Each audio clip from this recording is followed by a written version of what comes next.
Have you ever met a celebrity and pretended you didn't know who they were? I did. And because of it, I got to say goodbye to my mom before she passed away. For months, I watched my mom slowly fade away over FaceTime.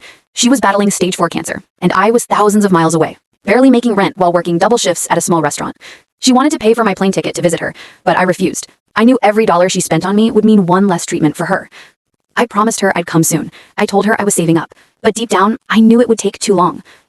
Then one night, I got a call from her doctor. His voice was soft but heavy. "You should come as soon as you can. She's getting worse. She's started coughing up blood."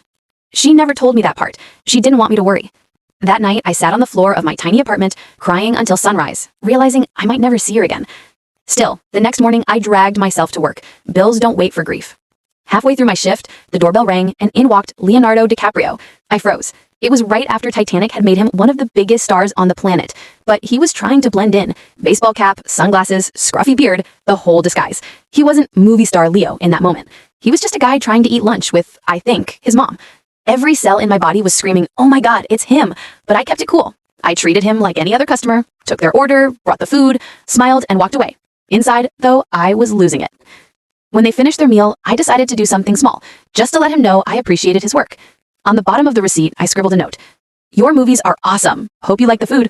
Then I dropped off the check and walked away like it was no big deal.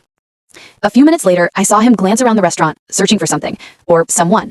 When his eyes met mine, he smiled. A quiet, knowing smile. Then he nodded and left with his mom. When I went back to clean the table, I nearly fainted. Sitting there was the signed check and a $500 tip. At that time, $500 might as well have been $5,000. My rent was overdue, my fridge was empty, and I'd been skipping meals just to save up. I thought it had to be a mistake. I actually ran to the door to give it back, but he was already gone. I just stood there, shaking, trying to catch my breath.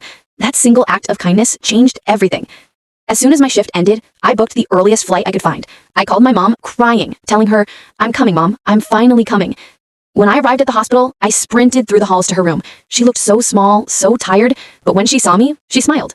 I got to hold her hand, I got to tell her I loved her, and I got to be there for her last 20 minutes. All because one stranger, one celebrity I pretended not to recognize, chose to be kind. Sometimes the smallest gestures can change an entire life.